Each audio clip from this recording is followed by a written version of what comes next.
من الشيطان الرجيم.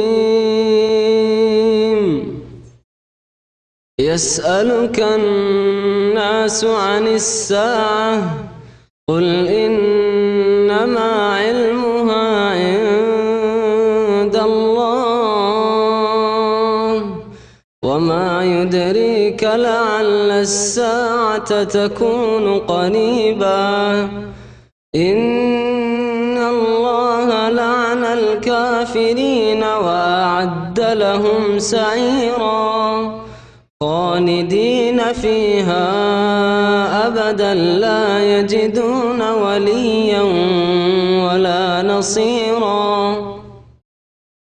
يوم تقلب وجوههم في النار يقولون يا ليتنا أطعنا الله وأطعنا الرسولا وقالوا ربنا إنا أطعنا سادتنا وكبراءنا فأضلونا السبيلا.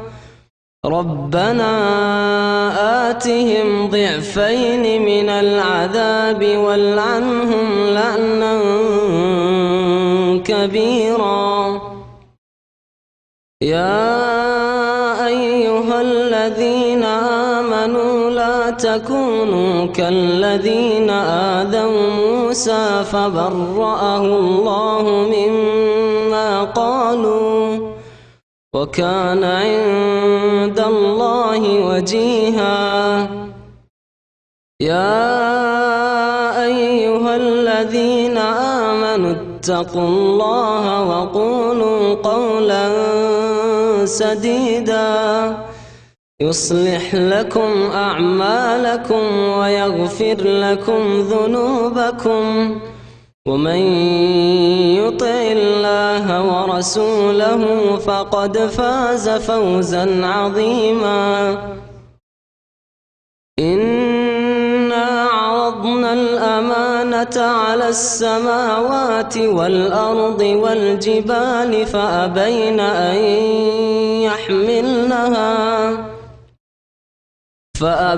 أن يحملنها وأشفقن منها وحملها الإنسان إنه كان ظلوما جهولا.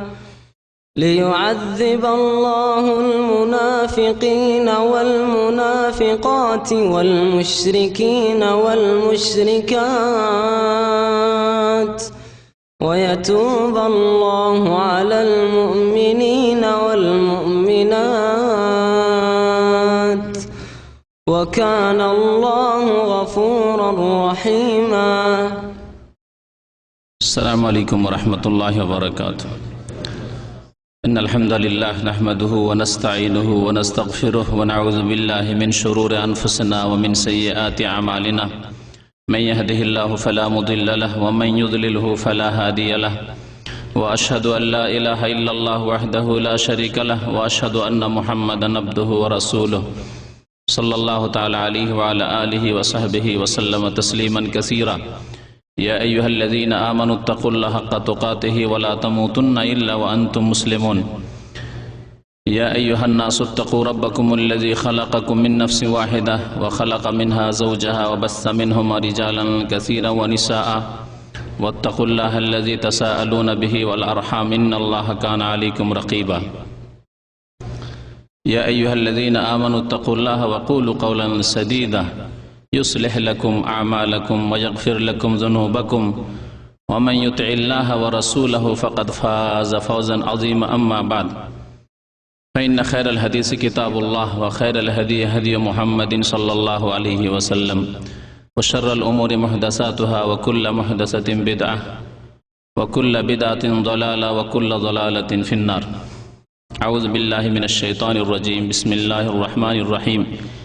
يا أيها الذين آمنوا اتقوا الله وذروا ما بقي من الربا إن كنتم مؤمنين فإن لم تفعلوا فأذنوا بحرب من الله ورسوله ওয়া ইন তুবতুম ফালাকুম রুউসু আমওয়ালিকুম লা তাযলিমুনা ওয়া লা তুযলামুন।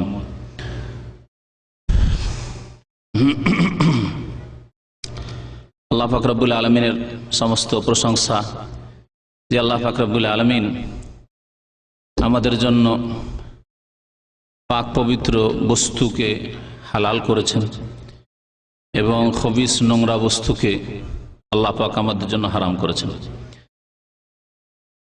সে আল্লাহরই যাবতীয় প্রশংসা যে আল্লাহ পাক রব্বুল আলামিন জুলম অত্যাচার যে কোনো রকমের হোক চরম অপরাধ অন্যায় বলে উল্লেখ করেছেন। সালাতু সালাম নাযিল হোক আমাদের প্রিয় নবী শেষ নবী মুহাম্মদুর রাসূলুল্লাহ সাল্লাল্লাহু আলাইহি ওয়াসাল্লামের প্রতি, যিনি আমাদেরকে কি বস্তুগুলি, কোন বস্তুগুলি বা কি বিষয়গুলি পবিত্র হালাল তা আমাদেরকে জানিয়ে দিয়েছেন এবং কোন কোন বস্তুগুলি হারাম নোংরা খবিস সে সম্পর্কেও আমাদেরকে জানিয়ে দিয়েছেন। আল্লাহুম্মা সাল্লি আলাইহি আল্লাহুম্মা বারিক আলাইহি। আল্লাহ পাক রব্বুল আলামিন যেসব অন্যায় কাজ বা জুলম হারাম করেছেন তার একটি বড় জুলম হচ্ছে সুদের আদান প্রদান, সুদ খাওয়া। যেমন সুদ খাওয়া চরম অপরাধ, চরম অন্যায়, বড় জুলম এবং বড় কাবিরা গুনাহ, ঠিক তেমনি যারা সুদ খেতে সাহায্য করবে, সুদ দেবে অথবা সুদের কারবার করবে, সুদের কারবারে কাজে সহযোগিতা করবে, সে সাক্ষী হিসাবে হোক অথবা ক্লার্ক লেখক হিসাবে হোক অথবা কর্মচারী হিসাবে হোক, সকলেই এই অপরাধে জড়িত। আল্লাহ পাক রব্বুল আলামিনের রাসূল সাল্লাল্লাহু আলাইহি সাল্লাম এই সকল ব্যক্তিকে বলেছেন যে হুম সাওয়া, এরা অপরাধে সকলে সমান। আল্লাহ পাক রব্বুল আলামিন যেন আমাদেরকে হারাম থেকে বেঁচে থাকার তৌফিক দান করেন এবং আমাদের হালাল রিজিকে বরকত দান করেন। আজকের আলোচ্য বিষয় হচ্ছে এই সুদ সম্পর্কে। সুদ সম্পর্কে প্রথম বিষয় যেটি বলবো তা হচ্ছে সুদ সমস্ত শরীয়তে হারাম ছিল এবং শেষ শরীয়ত প্রিয় নবী মুহাম্মদ রাসূলুল্লাহ সাল্লাল্লাহু আলাইহি ওয়াসাল্লাম দ্বারা এই শেষ উম্মতকে দেওয়া হয়েছে, তাতেও অকাট্যভাবে হারাম করা হয়েছে। কোরআনে কারীমের সূরা বাকারায়, সূরা আলে ইমরানে, সূরা নিসাই সুদ যে হারাম এ সম্পর্কে আল্লাহ পাকের আয়াতে উল্লেখ করা হয়েছে। আগের জামানায় তো সুদ হারাম ছিল, কিন্তু ইহুদিরা তারপরেও সুদ খেত, এ কথাও কোরআনে কারীমে আল্লাহ পাক রব্বুল আলামিন উল্লেখ করেছেন। সুদ এমন একটি অপরাধ যাতে চারিত্রিক অপরাধ রয়েছে, যাতে রয়েছে আর্থিক অপরাধ, যাতে রয়েছে সামাজিক অপরাধ, এমনকি যাতে রয়েছে রাজনৈতিক অপরাধ। এই চারটি বিষয়কে বিস্তারিত ভাবে আলোচনা করতে গেলে কোরআন হাদিসে যে সব সুদ সম্পর্কে শাস্তির কথা বলা হয়েছে, সুদ সম্পর্কে যেসব অপরাধ এবং জুলম এবং যে দিকগুলি বলা হয়েছে, তুলে ধরা হয়েছে, সেগুলি হয়তো আলোচনায় আসবে না। সেই জন্য আমার কথা এখানে সংক্ষেপ করে দিচ্ছি। মনে রাখবেন যে সুদ সামাজিক দিক থেকে অপরাধ, অর্থাৎ আপনি সমাজের ক্ষতি করলেন। যে ব্যক্তি সুদ খায়, সুদের কারবার করে, সুদ নেই অথবা দেয়, সে সামাজিকভাবে অপরাধী, সমাজের ক্ষতি করল। যে ব্যক্তি সুদ খায় অথবা সুদ খাওয়ায়, সুদের সাথে সম্পর্কিত সংশ্লিষ্ট ব্যক্তি, সেই ব্যক্তি চরিত্রের দিক থেকেও অপরাধী এবং চরিত্র নষ্ট করল। সেই ব্যক্তি আর্থিক দিক থেকে অপরাধী এবং অর্থের ক্ষেত্রেও জুলম অত্যাচার করল। সেই ব্যক্তি রাজনীতির ক্ষেত্রেও অপরাধী। কোরআন এবং হাদিসের আলোকে এই সব দিকগুলিকে বিস্তারিত উলামায়ে কেরামগণ উল্লেখ করেছেন। আসি আল্লাহ পাক রব্বুল আলামিনের কোরআন কারীমের আয়াতগুলির দিকে, যে আয়াতগুলিতে আল্লাহ পাক রব্বুল সুদের কথা উল্লেখ করেছেন এবং সুদ থেকে মানব জাতিকে সতর্ক করেছেন। আল্লাহ পাক রব্বুল আলামিন সূরা বাকারার আয়াত নম্বর ৭৫ থেকে ৮১ পর্যন্ত এই ৭টি আয়াতে সুদের কথা উল্লেখ করেছেন। মহান আল্লাহ ইরশাদ করেছেন, আল্লাযীনা ইয়াকুলুনার রিবা লা ইয়াকুমুনা ইল্লা কামা ইয়াকুমুল্লাযী ইয়াতাখাব্বাতুহুশ শাইতানু মিনাল মাস। আল্লাহ পাক ইরশাদ করেছেন, যারা সুদ খায় আল্লাযীনা ইয়াকুলুনা রিবা, যারা সুদখোর, সুদ খায়, লা ইয়াকুমুন, এরা দাঁড়াতে পারবে না কাল কিয়ামতে, ইল্লা কামা ইয়াকুমুল্লাযী ইয়াতাখাব্বাতুহু শাইতানু মিনাল মাস, হ্যাঁ সেই রকমই তাদের অবস্থা হবে দাঁড়ানোর, যেমন কাউকে যদি শয়তান স্পর্শ করে, মানে কারো উপর যদি শয়তানের আসর হয়ে যায়, প্রভাব হয়ে যায়, জেনে ধরে, শয়তানে ধরে, মৃগীর রোগ যাকে বলা হয়, জেনে ধরে শয়তানে স্পর্শ করে যে মৃগীর রোগ হয়, মৃগীর রোগীকে যারা দেখেছেন ওঠার চেষ্টা করে, আবার আছাড় খেয়ে পড়ে, আবার গড়াগড়ি করে, আবার ওঠার চেষ্টা করে, আবার আছাড় খেয়ে পড়ে। আল্লাহ পাক রব্বুল আলামিন সুদখোরের অবস্থা বলছেন যে সেই রকম মৃগীর রোগীর মতো হবে। লা ইয়াকুমুনা ইল্লা কামা ইয়াকুমুল্লাযী ইয়াতাখাব্বাতুহু শায়তান, শয়তান মিনাল মাস স্পর্শ করে আছাড় দিয়ে ফেলে মৃগীর রোগীকে, ওই রকম ভাবে আছাড় খেতে থাকবে, উঠবে আর আছাড় খাবে, উঠবে আর আছাড় খাবে। এই শাস্তি হচ্ছে কিয়ামতের দিনের সুদখোরদের জন্য। কেন এই শাস্তি? যালিকা বিআন্নাহুম ক্বালু ইন্নামাল বাইউ মিসলুর রিবা, কারণ তারা হালাল এবং হারামকে সমান মনে করেছিল। আল্লাহ পাক রব্বুল আলামিন ব্যবসাকে বৈধ হালাল করেছেন এবং ব্যবসা অবলম্বন করতে বলেছেন, তার ব্যবসার সাথে সুদকে তুলনা করেছিল। আজকাল যারা সুদ খায় তাদেরকে জিজ্ঞেস করে দেখবেন, বলবে যে আমার টাকা কি বাঁধা নাকি, বন্ধা টাকা, টাকা দিয়ে রাখবো আর টাকা বাড়বে না। ব্যবসায় যেমন টাকা বাড়ে, ওর থিওরি হচ্ছে ওকে টাকা দিয়ে রেখেছি, কেন আমার টাকা বাড়বে না, আমি 1000 টাকা দিয়ে 1000 টাকা ফিরিয়ে নেবো। যালিকা বিআন্নাহুম ক্বালু ইন্নামাল বাইউ মিসলুর রিবা, তারা বলেছিল যে ব্যবসা যেমন তেমনই হচ্ছে সুদ। আল্লাহ পাক রব্বুল আলামিন তার জবাবে বলছেন, কাফেরদের জবাবে, সুদখোরদের জবাবে, জালেমদের জবাবে বলছেন, ইন্নামাল যালিকা বিআন্নাহুম ক্বালু ইন্নামাল বাইউ মিসলুর রিবা ওয়া আহাল্লাল্লাহুল বাই'a ওয়া হারামা রিবা। অথচ জেনে রাখো যে আল্লাহ পাক রব্বুল আলামিন ব্যবসাকে হালাল করেছেন, ব্যবসাকে আল্লাহ হালাল করেছেন। ব্যবসায় যদি সাইড থেকে কোনো হারামের দিক না আসে তাহলে ব্যবসা হচ্ছে হালাল, কিন্তু আপনার ব্যবসায় যদি আপনি হারামের কোনো দিক ঢুকিয়ে দেন, ব্যবসায় আপনি মিথ্যা কথা বললেন, ব্যবসায় আপনি ধোঁকাবাজি করলেন, ব্যবসায় আপনি বিভিন্ন রকমের যেসব আপত্তিকর দিক রয়েছে তা ঢুকালেন, হারাম বস্তুর ব্যবসা করলেন, হারাম ক্ষেত্রে পৌঁছে গেলেন ব্যবসা করতে গিয়ে, তাহলে হারাম। কিন্তু আসল হচ্ছে যে ব্যবসাকে আল্লাহ পাক হালাল ঘোষণা করেছেন, হারামার রিবা, এবং সুদকে হারাম করেছেন। সুদ এবং ব্যবসায় পার্থক্য স্পষ্ট সাধারণ মানুষের জন্য। ব্যবসা করলে প্রথম কথা যে আপনাকে মেহনত করতে হবে, ব্যবসা বাড়িতে বসে থেকে হবে না, মেহনত করতে হবে, মাল সামান খরিদ করে নিয়ে আসতে হবে, আবার বিক্রি করতে হবে বাজারে, যেখানে বসেই করেন আর দাঁড়িয়ে করেন, যেখানেই করেন না কেন, চলতে ফিরতে করেন। মেহনত, পরিশ্রম লাগবে, ব্রেনের মেহনত লাগবে, বিদ্যা বুদ্ধির মেহনত লাগবে, শারীরিক মেহনত লাগবে, সময় লাগাতে হবে। পক্ষান্তরে সুদে ব্রেন বুদ্ধির দরকার নেই। এক বোকার কাছে যদি টাকা থাকে আর যদি শুধু জানে যে টাকা কাউকে সুদের উপর দিয়ে দিলেই তো লাভ আসে, যথেষ্ট, বোকাও লাভবান। বসে বসে পয়সা, শারীরিক মেহনত নেই, ব্রেনের কোনো মেহনত নেই, বিদ্যা বুদ্ধির কোনো প্রয়োজন নেই, টাকা পয়সা থাকলেই হলো আর কাউকে সুদের উপর দিয়ে দিতে পারলেই হলো, সুদী ব্যাংকে টাকা জমা রেখে দিলেই হলো। ছেলের নামে, মেয়ের নামে 2 বছর 1 বছর বয়স, কোনো বিদ্যা বুদ্ধির দরকার নেই, ফিক্সড ডিপোজিট করে দিয়েছে, 5 বছরে ডবল হবে, বসে আছে, নাকে তেল দিয়ে ঘুমাচ্ছে, 5 বছরে ডবল হবে, আর 20 বছর পরে আমার মেয়ের বিয়ে দেবো, যৌতুক দিতে অসুবিধা কি? 20,000 টাকা আজকালকার সুদখোররা সুদী ব্যাংকে 20,000 টাকা জমা করে আর মনে করে 20 বছর পরে আমার লাখ লাখ টাকা হয়ে যাবে, লাখের বেশি হয়ে যাবে, এতে আমি আমার মেয়ের বিয়ে দিয়ে দেবো। সুদের টাকা দিয়ে মেয়ের বিবাহ দেবে এই আশা নিয়ে মুসলিম পর্যন্ত, অমুসলিম তো করেই, কিন্তু মুসলিম পর্যন্ত আজকে এই হারাম উপায় অবলম্বন করেছে। আল্লাহ পাক যেন মুসলিম জাতিকে হিদায়াত দান করেন। এই এক পার্থক্য সুদ এবং ব্যবসায়। আরেকটি পার্থক্য হচ্ছে, বলতে পারেন কি পার্থক্য? সুদে এবং ব্যবসায় কি পার্থক্য? ব্যবসায় ঝুঁকি নিতে হয়, টাকা ইনভেস্ট করতে হবে, পয়সা লাগাতে হবে, খাটাতে হবে, এই পয়সা আসল পুঁজি উঠেও আসতে পারে, আবার নাও উঠে আসতে পারে, লাভ হতেও পারে, আবার নাও হতে পারে। কিন্তু সুদে মুনাফা নিশ্চিত, লাভ নিশ্চিত, আমার এত টাকা আসবে।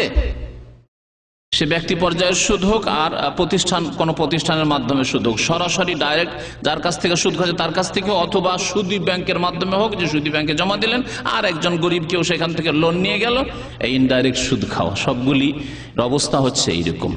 তো আল্লাহ পাক রব্বুল আলামিন তাই পার্থক্যের কথা উল্লেখ করে বলছেন যে যখন ব্যবসা আর সুদে এই সব দিক দিয়ে পার্থক্য আছে, তখন ওয়াহাল্লাল্লাহুল বাইআ, ব্যবসাকে আল্লাহ হালাল করেছেন, ওয়া হারামার রিবা, এবং সুদকে হারাম করেছেন। ফামান জাআহু মাউইযাতুম মির রাব্বিহি, সুতরাং শুনে নাও, যদি কারো কাছে রবের পক্ষ থেকে, আল্লাহর পক্ষ থেকে উপদেশ আসার পরে ফান্তাহা, বিরত হয়ে যায়, জানতো না সুদ হারাম কিন্তু জেনে গেছে আজকে, ফান্তাহা, তারপরে সুদ নেওয়া দেওয়া ছেড়ে দিল, সুদ খাওয়া ছেড়ে দিল, সুদের কারবার ছেড়ে দিল, ফালাহু মা সালাফ, তাহলে আগে যা করেছে করেছে, আগে যা করেছে করেছে, অর্থাৎ 2-4 বছর আগে সুদ নেওয়া হয়েই গেছে, এখন ওই লোকগুলিকে খুঁজে খুঁজে দিতে হবে, বড় কষ্টের ব্যাপার,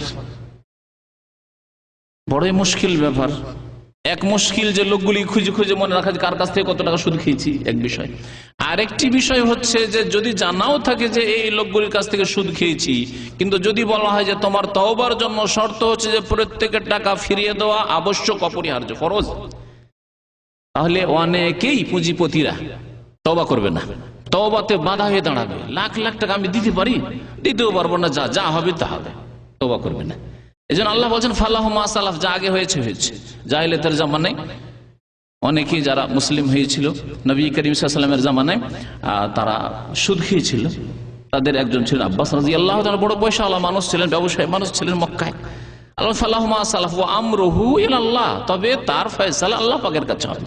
আল্লাহ পাক যদি তার তওবা আন্তরিকতা দেখেন, আল্লাহ পাক যদি তার ইখলাস দেখেন, তার নিষ্ঠা দেখেন, সত্যি অন্তর থেকে তওবা করেছে, আর সুদ খাবো না, এমন না যে সুদের সুযোগ পায় না সেই জন্য খায় না, বা সুদ নিলে অসুবিধা আছে সেই জন্য নিচ্ছে না, পার্থিব অসুবিধা আছে, বরং ইখলাসের সাথে, নিষ্ঠার সাথে সত্যি সুদ থেকে তওবা করেছে।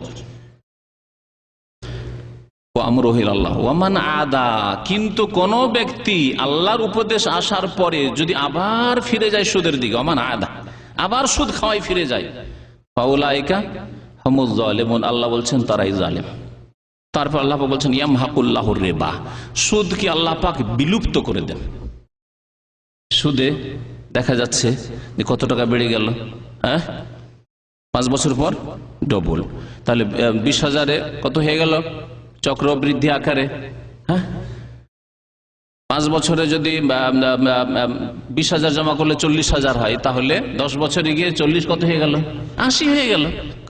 সুদের ভাগ যেটা ছিল সেটাও ডবল হইল, আর যেটা আসল রেখেছিলেন সেটাও ডবল হইল। এই করে, আর ব্যক্তি পর্যায়ে সুদ তো বাৎসরিক হয় না, তো মাসিক, মাসে এত টাকা, মাসে এত %। আল্লাহ পাক বলছেন যে বাহ্যিক দেখছো যে অনেক টাকা আমার হয়ে গেল, আমি 20,000 টাকা রেখে 2 লাখ 3 লাখ টাকা দিয়ে 20 বছর পর আমার মেয়ের বিয়ে দিয়ে দিলাম, মেয়েকে খুব সুখী করে দিলাম, আমার ছেলের বিবাহ দিলাম, এই টাকা দিয়ে সুদের যে ফিক্সড ডিপোজিট করে দিয়েছিলাম যখন আমার ছেলে জন্ম হয়েছে সেই দিনে, আর খুব আরামে বিয়ে দিয়ে দিলাম। আল্লাহ বলছেন ইয়ামহাকুল্লাহুর রিবা, এই সুদকে আল্লাহ পাক বিলুপ্ত করে দেবেন, নিশ্চিহ্ন করে দেবেন, সাফ করে দেবেন। এই সুদের পয়সায় কোনো বরকত থাকবে না। সুতরাং আপনার মেয়ের জীবনে কোনোদিন বরকত থাকবে না, আপনার জামাইয়ের জীবনে কোনোদিন বরকত থাকবে না, আপনার ছেলের জীবনে কোনোদিন বরকত থাকবে না, কোনো বরকত থাকবে না, আপনার নাতিনদের জীবনে কোনোদিন বরকত থাকবে না। কারণ এই সুদ খেয়েই তারা বড় হবে, যে সুদের টাকা দিয়ে বিবাহ শাদী তাদের দিয়েছেন। ইয়ামহাকুল্লাহুর রিবা ওয়া ইউরবিস সাদাকাত, পক্ষান্তরে আপনি যদি গরিব, অভাবী, দুর্গতদের যদি সাহায্য সহযোগিতা করেন, দান খেরাত করেন, সাদকা করেন, ওয়া ইউরবিস সাদাকাত, আল্লাহ পাক তা বৃদ্ধি করেন, তার বরকত বাড়িয়ে দেন আল্লাহ পাক রব্বুল আলামিন। আর এটি বাস্তব সত্য, বাস্তব সত্য, বাস্তব সত্য। আপনি সুদখোর 2-4-5 জনকে দেখেন যে যাদের অবস্থা আজকে থেকে 25-30 বছর আগে সুদ খেয়ে খেয়ে অনেক জমি জায়গা করেছে, অনেক বড় মহাজন হয়েছে, অনেক বড় ব্যবসায়ী হয়েছে, কিন্তু আজকে 25 বছর পরে, 50 বছর পরে তাদের ছেলে মেয়েদের অবস্থা কি খারাপ। ইয়ামহাকুল্লাহুর রিবা, যাদের বিরুদ্ধে আল্লাহ পাক বলছেন যে তাদের ধন সম্পদকে আল্লাহ পাক নিশ্চিহ্ন করে দেন, বিলুপ্ত করে দেন।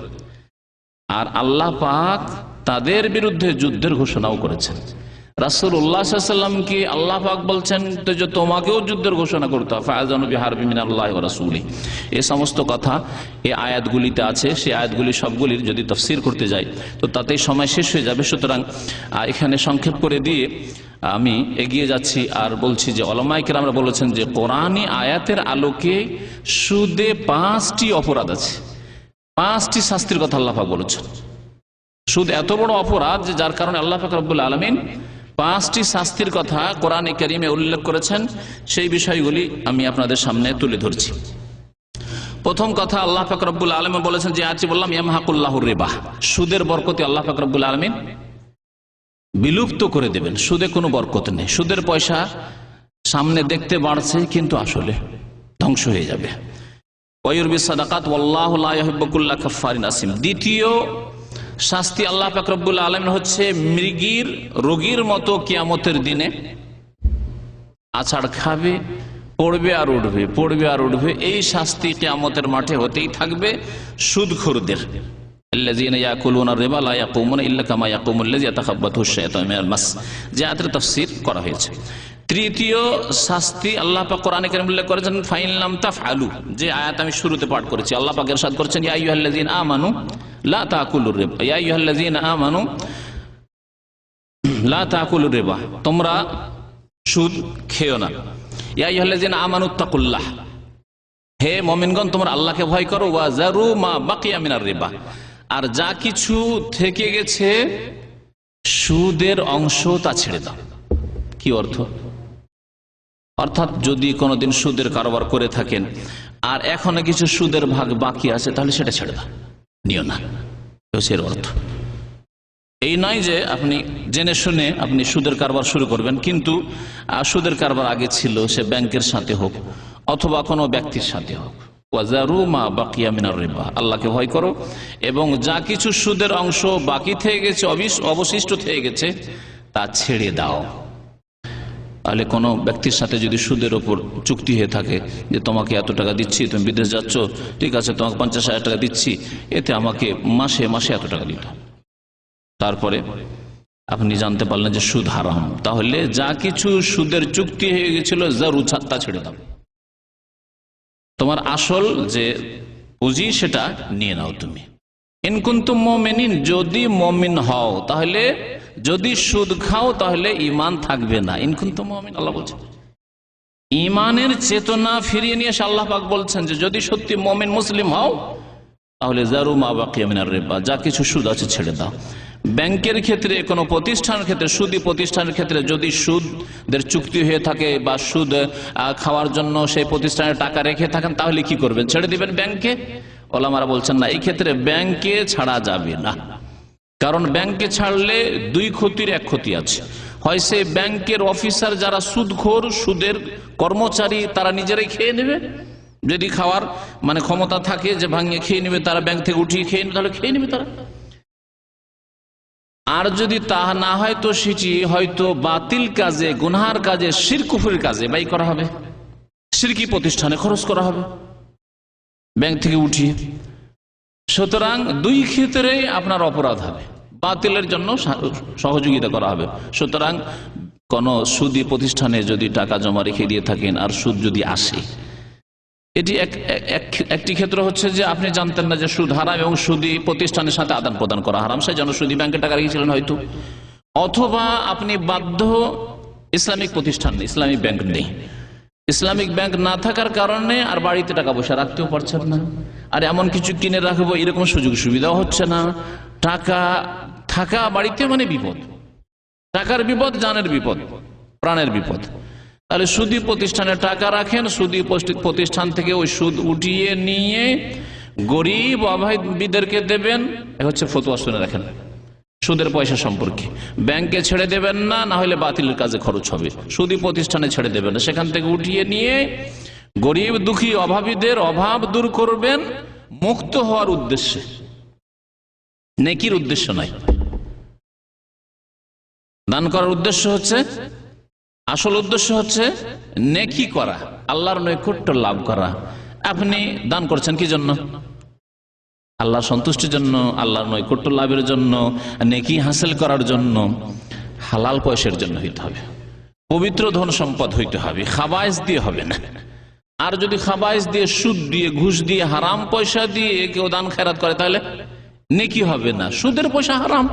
সুতরাং হারাম দিয়ে আল্লাহর নৈকট্য লাভ হয় না, নাপাক দিয়ে, নোংরা বস্তু দিয়ে আল্লাহর নিকটবর্তী কেউ হইতে পারে না, আল্লাহ সন্তুষ্টি হাসিল করতে পারে না। কিন্তু এই পয়সা দান করতেই হবে কি উদ্দেশ্যে? মুক্ত হওয়ার উদ্দেশ্যে, নাজাতের উদ্দেশ্যে, যে আল্লাহ তুমি আমাকে এই সুদ থেকে নাজাত দাও, এই উদ্দেশ্যে। এই টাকা পয়সা ফেলেও রাখবে না কোথাও। এবং এই ক্ষেত্রে আমাদের দেশে বেশ কিছু ভুল ভ্রান্তি আছে ফতুয়াতেও। এক শ্রেণীর মুফতিগুলো ফতুয়া দিয়ে থাকে যে টাকা নিয়ে কি করবে, পেশাবখানা পায়খানা বানিয়ে দেবে। আরে ভাই, পেশাবখানা পায়খানা বানিয়ে দিলেন আর গরিবকে দেওয়া যাবে না? পেশাবখানা পায়খানা বানানো বেশি জরুরি না? একজনের বাড়ি নেই, ঝড়ে উড়ে গেছে। আবার কে বলে মুসলিমকে খাওয়াবে না। মুসলিমকে কি করে খাওয়াবে সুদের পয়সা? কাকে খাওয়া? মুসলিমকে খাও। এখানে আমি জিজ্ঞাসা করি ওই সব মুফতিদেরকে যারা বোঝার চেষ্টা করে না যে আল্লাহর বান্দা মুমিন খেতে পাই না, তাকে আগে খাওয়াতে হবে, সে মজবুর, অচল অবস্থা, তাকে আগে খাওয়াইতে হবে না যে আল্লাহ শুধু তাকে আগে খাওয়াইতে হবে। সুতরাং মুমিন মুসলিমকেই খাওয়াবে, মুমিন মুসলিমদের ঘর বাড়ি আগে তৈরি করে দিতে হবে। এমন না যে শুধু পেশাব পায়খানাতে খরচ করা যাবে, এমন না যে শুধু রাস্তাঘাটেই খরচ করা যাবে। কেউ বলছে যে না, রাস্তাঘাট তৈরি করে দাও। রাস্তাঘাট তৈরি না হইলেও মানুষ বেঁচে থাকবে, কিন্তু বাড়ি না থাকলে চলা মুশকিল, থাকা মুশকিল। ঝড়ে বাড়ি পড়ে গেছে, অথবা খেতে পায় না, পেটে খাবার নেই, শরীরে বস্ত্র নেই, কাপড় নেই, অভাবী, তাদেরকে আগে দিতে হবে। যাই হোক, মুসলিমকে অথবা প্রয়োজনে অমুসলিমকেও দান করে দেবে, মুক্ত হওয়ার জন্য, আল্লাহর নৈকট্য লাভের জন্য নয়। বলছিলাম যে আল্লাহ পাক রব্বুল আলামিন বলছেন যে যা সুদ আছে তা ছেড়ে দাও, মানে তুমি নিজের স্বার্থে ব্যবহার করতে পারবে না। ফাইন লাম তাফআলু, যদি এই কাজ না করো, মানে সুদ খাওয়া যদি না ছাড়ো, বন্ধ না করো, সুদি কারবার ছাড়লে না, সুদ নেওয়া ছাড়লে না, না আমি সুদের ইত্তেফাক যখন করে নিয়েছি এদের সাথে, এই সুদ নিয়ে নি। আল্লাহ বলছেন ফাআযানু বিহারবিন মিনাল্লাহি ওয়া রাসূলি, তাহলে আল্লাহ এবং রাসূলের পক্ষ থেকে যুদ্ধের ঘোষণা শুনে নাও। ফাআযানু মানে জেনে নাও, ঘোষণা শুনে নাও, বিহারবিন যুদ্ধের, মিনাল্লাহ আল্লাহর পক্ষ থেকে বা রাসূলের পক্ষ থেকে সাল্লাল্লাহু আলাইহি ওয়াসাল্লাম।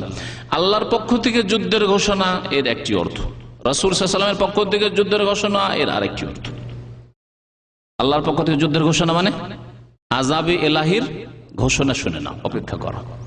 আল্লাহ পাকের যুদ্ধ, আল্লাহর আযাব, ব্যক্তি জীবনে আযাব, পারিবারিক জীবনে আযাব, তোমার বাড়িতে আল্লাহর আযাব, তোমার ছেলে মেয়েদের উপর আল্লাহর আযাব, তোমার দেশে আল্লাহর আযাব, এই সুদের কারণে।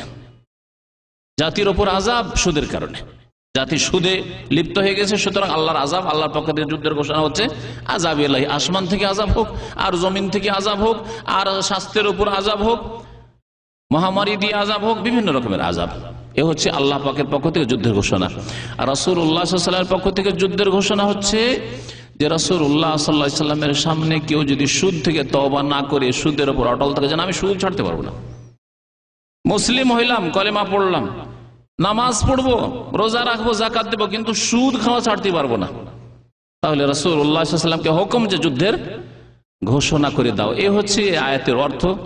এই জন্য নবী করিম সাল্লাল্লাহু আলাইহি ওয়াসাল্লামের সিরাতে রয়েছে যে যখন তায়েফের লোকেরা ইসলাম গ্রহণ করলো, তায়েফে সাকিফ নামক একটি গোত্র, প্রসিদ্ধ গোত্র বসবাস করত। এরা বলল যে আমরা সব কাজই করব, নামাজ, রোজা, হজ, যাকাত সবই করব, কিন্তু সুদ খাওয়া ছাড়তে পারবো না, কারণ আগে থেকে আমাদের চলে আসে সুদি কারবার এবং বড় লাভজনক কারবার, সুদের কারবার ছাড়তে পারবো না। যেমন মারওয়ারি, ভারতের মারওয়ারি জাত সুদের কারবার ছাড়বে না। এইরকম বিভিন্ন দেশে বিভিন্ন জাত আছে, ইহুদি জাত, এদের অর্থনৈতিক অবস্থা সুদের উপর নির্ভরশীল। আল্লাহ পাক রব্বুল তাদের কথা কোরআনে কারীমে উল্লেখ করেছেন এই জন্য, ওয়াকিলহিমির রিবা ওয়াকাদ নুহু আনহু। ইহুদিদের বহু অপরাধের মধ্যে একটি অপরাধ হচ্ছে যে তারা সুদখোর। আল্লাহ বলছেন ওয়াকিলহিমির রিবা, ওয়াকাদ নুহু আনহু, অথচ তাদেরকে নিষেধ করা হয়েছিল তাওরাতে, নিষেধ করা হয়েছিল। তাহলে ইহুদিদের জন্য সুদ হালাল নয়, তাদের ধর্মেও সুদ হালাল নয়। খ্রিস্টানদের জন্য সুদ হালাল নয়, তাদের ধর্মেও। সমস্ত দিনে যেগুলি আল্লাহ নাজিল করেছিলেন তারা সেই ধর্মগুলিকে বিকৃত করেছে, বা খেয়াল খুশি তারা যেটা সুবিধাজনক মেনেছে আর যেটা তাদের মনের খেলাফ ছেড়ে দিয়েছে। আর কিতাবকেও, তাদের গ্রন্থকেও বিকৃত করেছে। আল্লাহ বলছেন ওদেরকে নিষেধ করা হয়েছিল সুদ থেকে। তো বলছিলাম যে আল্লাহ পাক রব্বুল আলামিন রাসূল সাল্লাল্লাহু আলাইহি ওয়াসাল্লামের পক্ষ থেকে যুদ্ধের ঘোষণা, নবী করিম সাল্লাল্লাহু আলাইহি সাল্লাম যখন জানতে পারলেন যে সাকিফরা সুদ খাওয়া ছাড়তে চায় না, তখন জেহাদের এলান করেছিলেন যে তোমরা যদি সুদ খাওয়া না ছাড়ো তাহলে জেহাদের প্রস্তুত হয়ে যাও, আমাদের পক্ষ থেকে জিহাদ হবে তোমাদের বিরুদ্ধে। আজকেও যদি কিয়ামত পর্যন্ত ইসলামিক রাষ্ট্র থাকে আর যদি লোকেরা সুদ না ছাড়তে চায় তাহলে কি করতে হবে? প্রথম কথা, তাদের ওপর চাপ সৃষ্টি করে সুদ খাওয়া বন্ধ করতে হবে। চাপ সৃষ্টি করে সুদ খাওয়া তাদের বন্ধ করতে হবে। চাপ সৃষ্টি করে 1 জন 2 জন 10 জন 20 জন হলে চাপ সৃষ্টি করে সুদ খাওয়া বন্ধ করা যেতে পারে। কিন্তু যদি একটি বড় শক্তিশালী দল হয়ে যায় আর তারা যদি এইরকম মানে শক্তিশালী হওয়ার পরে যদি চ্যালেঞ্জ করে ফেলে সরকারকে যে আমরা সুদ খাওয়া ছাড়বো না, তাহলে ইসলামের নীতিমালা হচ্ছে, ইসলামের বিধান হচ্ছে তাদের বিরুদ্ধে ইসলামিক সরকার যুদ্ধের ঘোষণা করবে। কারণ ইসলামিক সরকার রাসূলুল্লাহ সাল্লাল্লাহু আলাইহি সাল্লামের প্রতিনিধি আল্লাহ পাকের কোরআনের আইনের বাস্তবায়নের ক্ষেত্রে। সুতরাং আল্লাহ পাক রব্বুল আলামিন যে ইরশাদ করেছেন ফাআযানু বিহারবি মিনাল্লাহি ওয়া রাসূলিহি, তোমরা ঘোষণা শুনে নাও যুদ্ধের আল্লাহর পক্ষ থেকে এবং রাসূলের পক্ষ থেকে। ওয়া ইন তুবতুম, আর যদি তোমরা তওবা করে নাও যে যা হয়েছে হয়েছে, আগে আর সুদ খাবো না, ফালাকুম রউসু আমওয়ালিকুম, তার মানে এই নয় যে তোমরা যা কিছু ধার দিয়েছিলে তাও চলে যাবে, না, যাবে না। ফালাকুম রউসু আমওয়ালিকুম, তোমাদের যে আসল পয়সা আছে তা তোমরা ফিরিয়ে নাও। লা তাযলিমুনা ওয়া লা তুযলামুন, এই ক্ষেত্রে বলছি যারা আজকাল বিভিন্ন পলিসি করে থাকে আর জানতো না, অথবা তখন পাপের অবস্থায় ছিল, পয়সা আর পয়সা, দিনের কথা চিন্তা করেনি, হালাল হারামের কথা চিন্তা করেনি, বিভিন্ন রকমের জুয়ার পলিসি, যেমন আপনার ইন্স্যুরেন্সগুলো, LIC হোক অথবা অন্য কোনো রকম ইন্স্যুরেন্স হোক, স্বেচ্ছায় ইন্স্যুরেন্স করেছে অথচ বাধ্য করা হয়নি, অথবা সুদি কারবারে রেগে গেছে, তাদেরকে এই আয়াত বলবো, ওয়াইন তুবতুম ফালাকুম রউসু আমওয়ালিকুম, তোমরা যদি তওবা করো তাহলে তোমাদের আসল পুঁজি যা লাগিয়েছো LIC-তে ফিরিয়ে নাও। লা তাযলিমুনা ওয়া লা তুযলামুন, তোমরা কারো উপরে জুলম করবে না, ওয়া লা তুযলামুন, আর তোমাদের উপরে জুলম করা হবে না যে আসল পুঁজি ছেড়ে দিয়ে চলে আসো, খালি হাতে চলে আসো, সেই পুঁজি ফিরিয়ে নাও সেখান থেকে। তো উলামায়ে কেরাম বলেছেন যে তৃতীয় শাস্তি হচ্ছে সুদখোরদের জন্য যে আল্লাহ এবং রাসূলের পক্ষ থেকে যুদ্ধের ঘোষণা, যেমন সূরা বাকারার আয়াত নম্বর ৭৯-তে রয়েছে।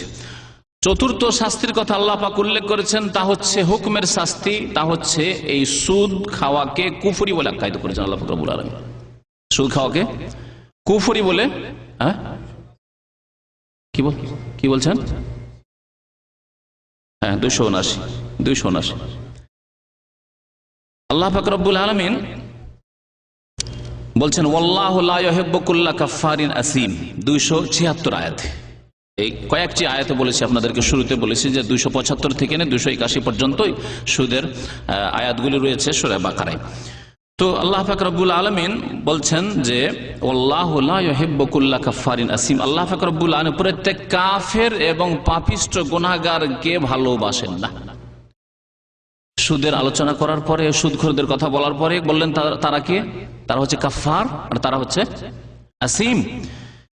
তারাকে কাফের বলে আখ্যায়িত করেছে। সে বড় কাফের হোক, বড় কাফের মানে যে ইসলাম থেকে যে বেরিয়ে গেল, অথবা তার চাইতে নিম্ন স্তরের কাফের হোক, কুফরির কাছাকাছি চলে গেছে কিন্তু এখনো ইসলামের গণ্ডিতে আছে, ইসলাম থেকে বেরিয়ে যায়নি।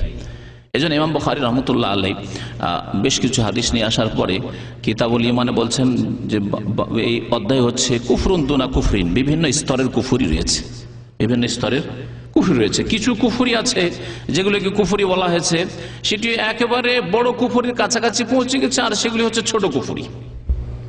মানে এমনি ফাসেকি গুনার চাইতে বড় অপরাধ।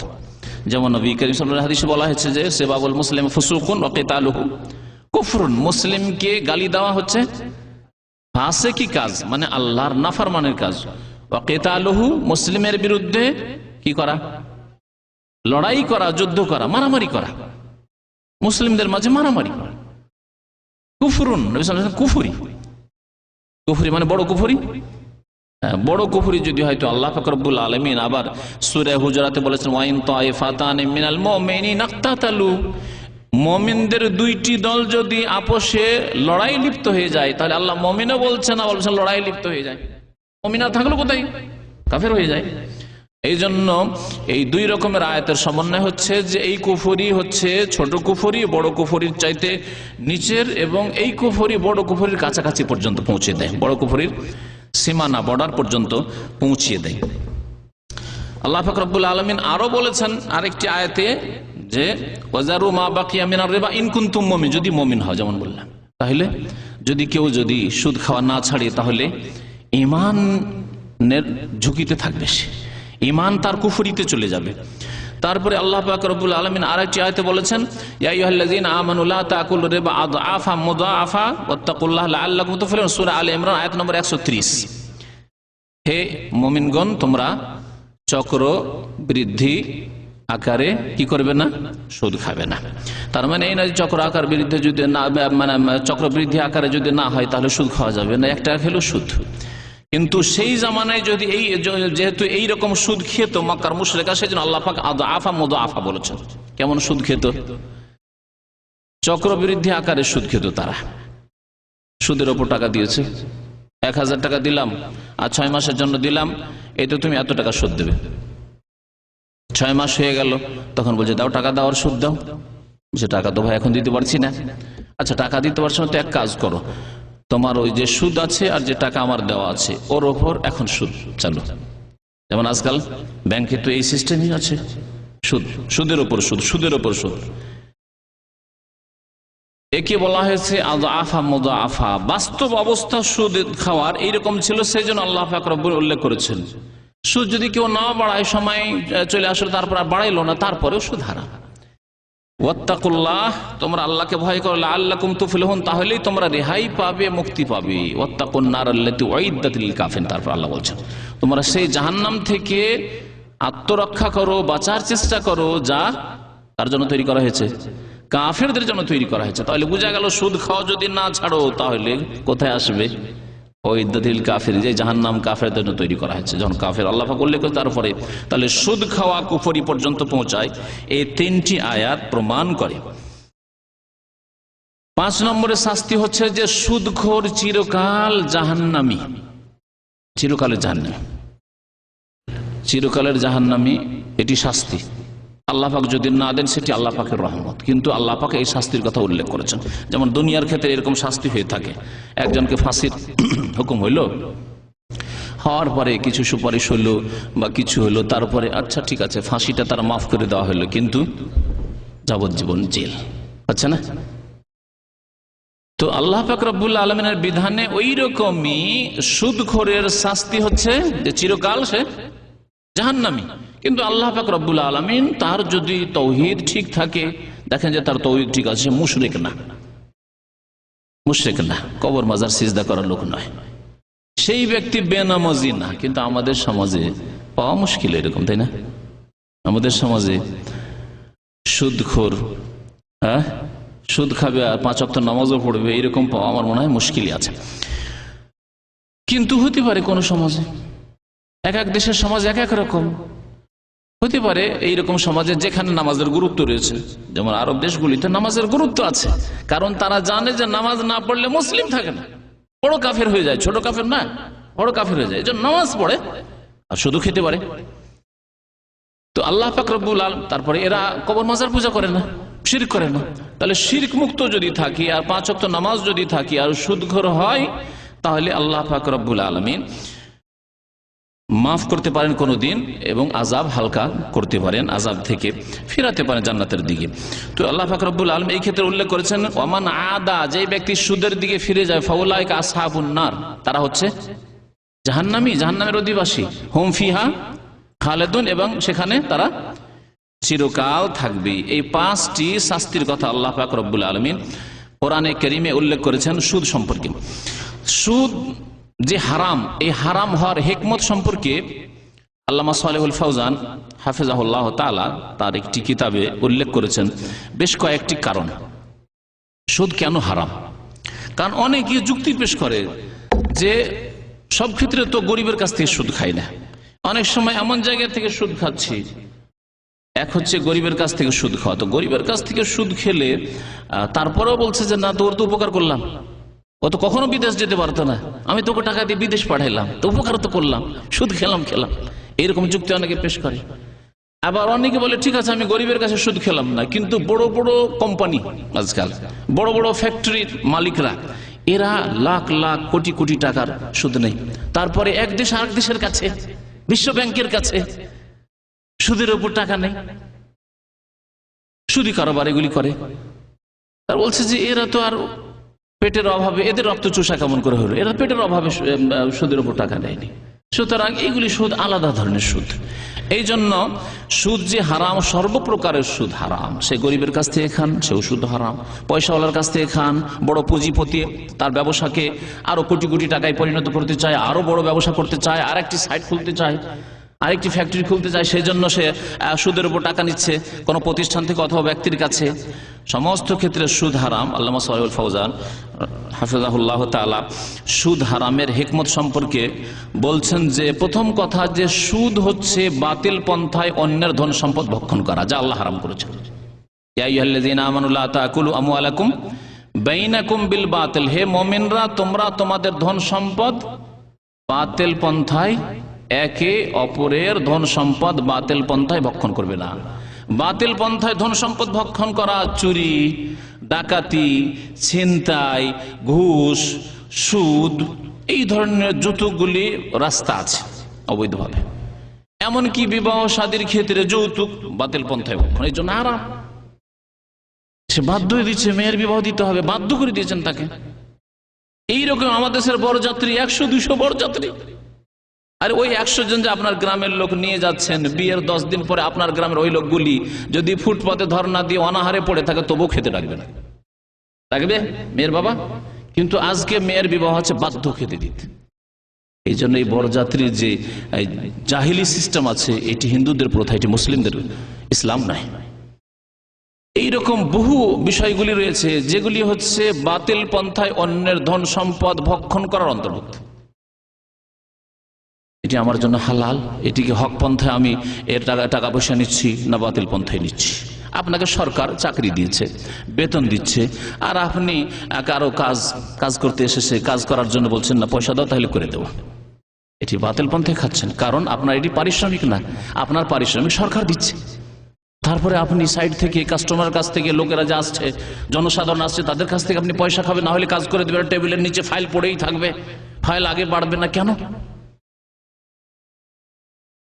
তো সুদ যে হারাম, ওর হিকমতের একটি হিকমত হচ্ছে, এটি হচ্ছে বাতিল পন্থায় অন্যের ধন সম্পদ ভক্ষণ করা।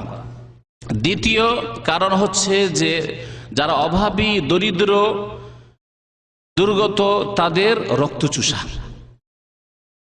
তাদের শোষণ এবং তাদের ক্ষতিগ্রস্ত করা। কারণ কোন দেশে গরিব কোনদিন সুদের ওপর টাকা নিয়ে সচ্ছল হয়নি, দেখাতে পারবেন না আপনি। গরিব আরো গরিব হয়ে যাচ্ছে, ফকির, দরিদ্র, অভাবী আরো বেশি অভাবী হয়ে যাচ্ছে, আর যারা সুদ খাচ্ছে তারা উপর দিকে চলে যাচ্ছে। এই জন্য যেই সমাজে সুদ রয়েছে, সেই সমাজে দুটো জাতি তৈরি হয়ে গেছে, আর যেই দুই জাতি মাঝে বড় একটা গ্যাপ সৃষ্টি হয়ে গেছে। ওপর ক্লাসে চলে গেছে এই সুদখোরেরা, পুঁজিপতিরা, যারা অনেক উপরে উঠে গেছে পয়সা পেয়ে, হারাম পয়সা খেয়ে। আর নিচে নামতে নামতে গরিব দুঃখীরা সুদের টাকা পরিশোধই করতে পারে না, তো আসল পয়সা ব্যাংকে সুদ নিয়েছে, আসল টাকা কোথা থেকে যে সুদ আসছে সেই সুদই দিয়ে শেষ করতে পারে না। এইভাবে দুটো তাবাকা, দুটো স্তর তৈরি হয়ে গেছে মানব জাতির। গরিব দেশগুলিতে বিশেষ করে এরকম হয়েছে। আপনি দেখেন বাংলাদেশে, ভারতে, পুরো উপমহাদেশে যেসব এই অবস্থায়, এক শ্রেণীর লোকেরা রয়েছে, তাদের যে কত পয়সা আছে আল্লাহ পাক জানেন, অনেক ওপরে উঠে গেছে হারাম খেয়ে খেয়ে। আর এক শ্রেণীর লোক গরিব, এমন গরিব যে তাদের পেটের খাবার নেই, শরীরে কাপড়ের লেবাস পোশাকের পয়সা নেই, বাড়ি ঘরের ব্যবস্থায় নেই, এখনো খড়ের বাড়ি, অসহায় অবস্থায় জীবন যাপন করছে। এরা কোনোদিন সুখী হতে পারছে না, অথচ সুদের উপর টাকা নিতে আছে, টাকা নিতে আছে, কোন রকমের সুখ আসছে না।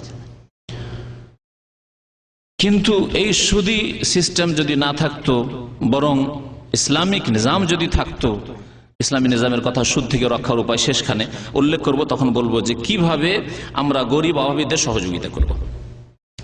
এইরকমই রাষ্ট্রীয় পর্যায়ে আমি একটি কথা শুরুতে বলেছিলাম যে সুদে রাজনৈতিক ক্ষতি রয়েছে, রাজনৈতিক দিক থেকেও সুদে অপরাধ রয়েছে বা ক্ষতি রয়েছে। পয়সাওয়ালা দেশগুলি, ধনী দেশগুলি গরিব দেশগুলিকে কি দিচ্ছে? সুদের উপর টাকা দিচ্ছে, কিছু অনুদান দিচ্ছে নিজের স্বার্থ হাসিল করার জন্য, কিছু সুদের উপর টাকা দিচ্ছে, তোমাদের এই পুল তৈরি করতে হবে, ব্যারেজ তৈরি করতে হবে, এই করতে হবে, রাস্তাঘাট তৈরি করতে হবে, তোমাদের এই সমস্যার সমাধান আছে, এই যে ঝড় তুফান চলে এত কোটি টাকা তোমাদেরকে দেওয়া হয় সুদের উপর। সুদের টাকা পরিশোধ করে সুদের উপর সুদ, সুদের উপর সুদ, সুদের উপর সুদ হচ্ছে। গরিব দেশ আরো গরিব হইতেই আছে, চোখের সামনে তা আমরা দেখতে পাচ্ছি। ঋণে সুদি ঋণে ডুবে আছে এইসব দেশগুলি। তো বলছেন যে যারা অভাবী দুর্গত তাদের ক্ষতিগ্রস্ত করা হচ্ছে এই সুদের মাধ্যমে। সুদ এমন একটি অপরাধ যার দ্বারা আপোষে মানব সমাজে যে সুসম্পর্ক হওয়া উচিত, সহযোগিতার মন মানসিকতা হওয়া উচিত, সাহায্য সহজ এহসান হওয়া উচিত, সদাচরণ হওয়া উচিত, তা হয় না কোনদিন। যে ব্যক্তি সুদ খায় সে কখনো এমনিতে ধার দেবে না, কারণ ও জানে যে আমার কাছে অনেকে সুদের উপর টাকা নিয়ে যাচ্ছে, আমি একে কেন 10,000 টাকা ধার দিয়ে রাখবো, লাভ কি, অন্যদেরকে দেবো। একজন দিনদার মানুষও যদি অভাবের তাড়নায় টাকা পয়সা চাইতে যায় পয়সাওয়ালা ওই সুদখোরের কাছে, যে ভাই 10,000 টাকা আমাকে ধার দেন, খুব পেরেশানিতে আছি, দেবে না, কারণ ওর কাছে অনেক কাস্টমার আছে যারা সুদের উপর তার কাছ থেকে টাকা নিয়েছে। আমি একে 10,000 টাকা দেবো, 1 পয়সা পাবো না, আর এদেরকে যদি আমি এই টাকাটা দিই তাহলে অনেক টাকা পয়সা আসবে আমার কাছে, কেন দেবো? আপোষের সাহায্য সহযোগিতার যে আল্লাহ হুকুম করেছেন, সেই সাহায্য সহযোগিতা শেষ হয়ে যাবে যে সমাজে সুদ আসবে। সুদ যে হারাম এর আরেকটি কারণ হচ্ছে যে সুদ যেই সমাজে চালু হয়েছে সেই সমাজে কাজকর্ম, মেহনত, পরিশ্রম নেই। যেই বাড়িতে সুদখোর আছে ওরা আর কাজকর্ম করবে না, ভোগ বিলাসের জীবনযাপন, সারাদিন ঘুমায় আর ভোগ বিলাস করে, হারাম খায়, হারাম দেখে, হারাম শোনে, আর কিছু কাজ নেই। কারণ সুদের টাকা তো আসতেই আছে। আমি জানি অনেক লোকের কথা আজকাল শুনি যে তারা করে কি, বলছে যে জমি জায়গায় এত মেহনত করে লাভ কি, 5 লাখ টাকার জমি বিক্রি করে ব্যাংকে রেখে দিই, সুদী ব্যাংকে 5 লাখ টাকা যদি 5 বছরের জন্য রাখি তাহলে কত হবে? 10 লক্ষ টাকা। ওতে থেকে আমার মান্থলি যদি আমি উঠিয়ে নিই তাহলে অনেক টাকা আছে, ওতে আমার সংসার চলে যাবে। মেহনতের কি প্রয়োজন? জমি জায়গা আবাদ করো, মেহনত করো, দৌড়ঝাঁপ করো, এইসবের প্রয়োজন কি? ব্যবসা করো, ঝুঁকি নাও, সবের প্রয়োজন কি? ফিক্সড ডিপোজিট করে হারাম খাচ্ছে এইভাবে। কিন্তু বুঝে না যে ইয়ামহাকুল্লাহর রিবা, আল্লাহ পাক বিলুপ্ত করে দিবেন এই সুদের বরকতকে, নিশ্চিহ্ন করে দিবেন। তো সুদ যেই সমাজে চালু হয়ে গেছে তারা কাজকর্ম করবে না, কফলা খাওয়ার মতো। 10টা লেবার এনে ছেড়ে দিচ্ছে 200 টাকা করে, কত হলো? 2000 হয়ে গেল। যদি 20টা ছাড়তে পারে 4000, 4000 অনেক বেতনই পায় না। আর যদি আর বেশি ছাড়তে পারে 100টি, ও টাকার অভাব নেই। ভোগবিলাস, হারাম খাওয়া, আর এদেশে ওদেশে যাওয়া, আর অপরাধ অন্যায় করা, এই হচ্ছে এর মানে ক্ষতিকর দিক। এইরকম ব্যবসা বাণিজ্য করবে না যারা সুদখোর, তারা কখনো ব্যবসার ঝুঁকি নিতে যাবে না, তাহলে দেশের ব্যবসা বাণিজ্য বন্ধ হয়ে যাবে। নতুন নতুন ব্যবসা, নতুন নতুন চিন্তাধারা যে কি করে ব্যবসায় উন্নতি করা যেতে পারে। ব্যবসা শুরু হলে কর্মসংস্থান হবে, তাই না? কাজের ব্যবস্থা হবে। আপনি দোকানপাট খুলেছেন, তাতে 10টা লোকের প্রয়োজন রয়েছে। আপনি একটা ফ্যাক্টরি খুলেছেন, তাতে 50 জন, 100 জন, 1000 জন লোকের প্রয়োজন রয়েছে, তাদের রুজি রোজগারের ব্যবস্থা হবে। পক্ষান্তরে আপনি সুদ খেলেন না, ব্যবস্থা হচ্ছে না। এইভাবে ব্যবসা বাণিজ্যের রাস্তা বন্ধ হয়ে যাচ্ছে, কলকারখানার রাস্তা বন্ধ হয়ে যাচ্ছে। সুদ সুদী সিস্টেমের কারণে বা সুদ খাওয়ার কারণে। সুদ খেলে আপোষে সম্পর্কের অবনতি ঘটে, এই জন্য সুদ হারাম। সুদ খাওয়ার মাধ্যমে কখনো ভালোবাসা সম্প্রীতি তৈরি হয় না। কিন্তু যদি দান খেরাত করেন, আপনি যদি আপনার গ্রামের গরিব অভাবীদেরকে দান খেরাত করেন, ভালোবাসবে না বাসবে না? অন্তর থেকে ভালোবাসবে, আপনাকে অন্তর থেকে দোয়া দেবে, আপনার চোখের আড়ালে দোয়া দেবে। আপনার যদি কোনো কষ্ট হয়, বিপদ আপদ আসে, তো দুঃখিত হবে, সমবেদনা প্রকাশ করবে, বাইরে থেকে দূর থেকে দোয়া করবে। কিন্তু সুদখোরের বাড়ি যদি ডাকাতি হয়, বলবে আলহামদুলিল্লাহ, আমাদেরকে চুষে চুষে খাই, আলহামদুলিল্লাহ ভালো হয়েছে, ঠিক হয়েছে। সুদখোর যদি অ্যাক্সিডেন্ট হয়, বলছে ঠিক হয়েছে, বলবে না? কেন?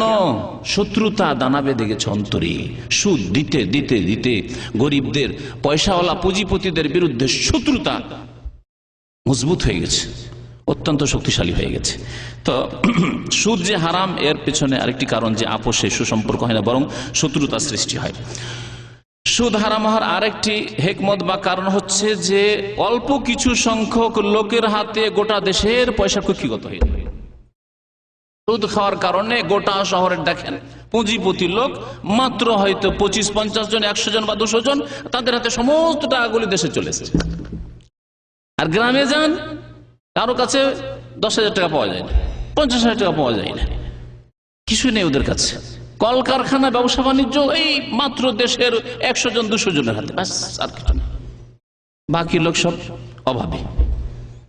তাহলে সুদ হারামের এটিও একটি কারণ। আল্লাহ পাক বলেন কাইলা ইয়াকুনা দুলাতাম বাইনাল আগনিয়াই মিনকুম, সূরা হাশরে বলছেন এমন না হয় যে ধন সম্পদ কিছু লোকের হাতে কুক্ষিগত হয়ে যায়। খবরদার, ধন সম্পদ আল্লাহ পাকের নিয়ামত সবার মাঝে যেন বন্টন হয়, সবাই যেন সেগুলি হালাল ভাবে ভোগ করতে পারে।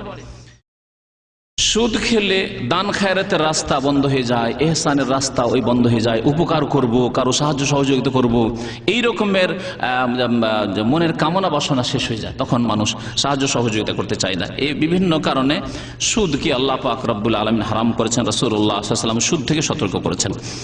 আবু হুরায়রা রাদিয়াল্লাহু তাআলা আনহু একটি হাদিস বর্ণনা করেছেন, প্রসিদ্ধ হাদিস বুখারী মুসলিমের, ইজতানিবুস সাবআল মুবিকাত। এই হাদিসে সুদকে ধ্বংসাত্মক গুনাহ বলে আখ্যায়িত করা হয়েছে।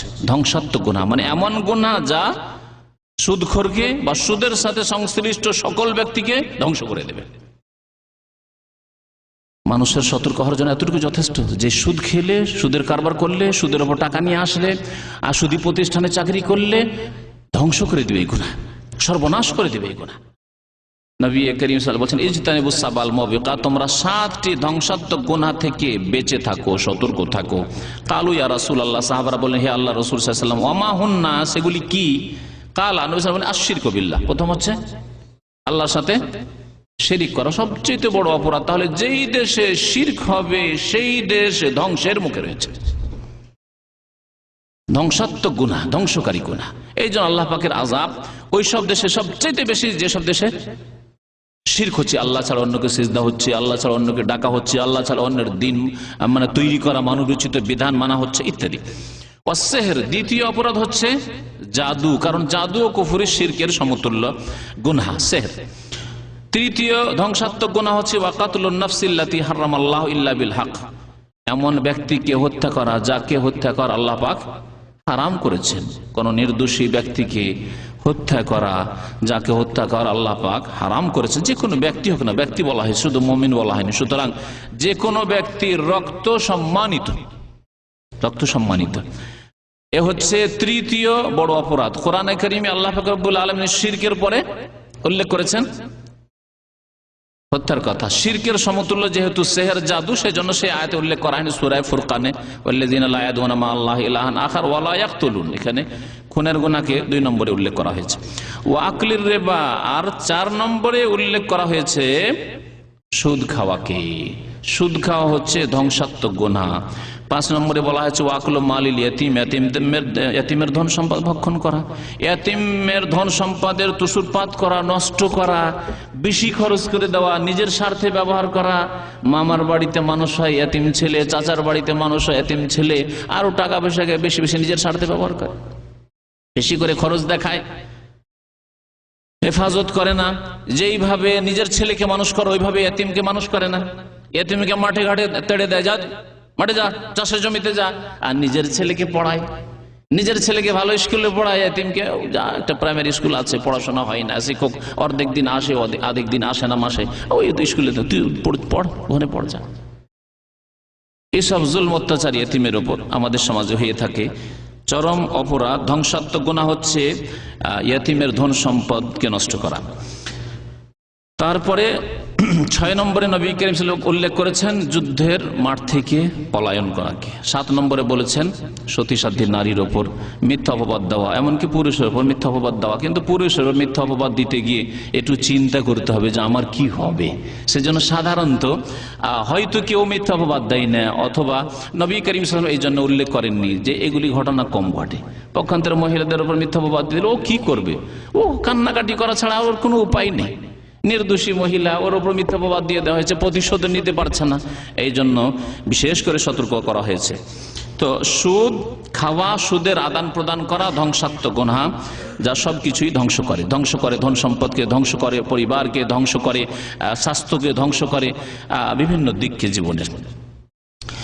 আব্দুল্লাহ বিন মাসউদ রাদিয়াল্লাহু তাআলা আনহু বর্ণনা করেছেন যে রাসূলুল্লাহ সাল্লাল্লাহু আলাইহি ওয়াসাল্লাম লানত করেছেন, লানা রাসূলুল্লাহ সাল্লাল্লাহু আলাইহি ওয়াসাল্লাম আকিলার রিবা, সুদখোরের উপর, ওয়া মুকিলাহু, এবং যে সুদ খাওয়ায় তার উপর লানত করেছেন। কে? এসে সুদের উপর যে টাকা নিয়ে আসে, সুদের উপর টাকা নেই, অর্থাৎ অভাবী, অথবা না হলে বড় বড় প্রতিষ্ঠান, আমার প্রতিষ্ঠানকে আর একটু বড় করবো, সেই জন্য সুদের উপর টাকা লোন নিয়ে বাড়ি করব, লোন নিয়ে আমি আমার এই করব সেই করব।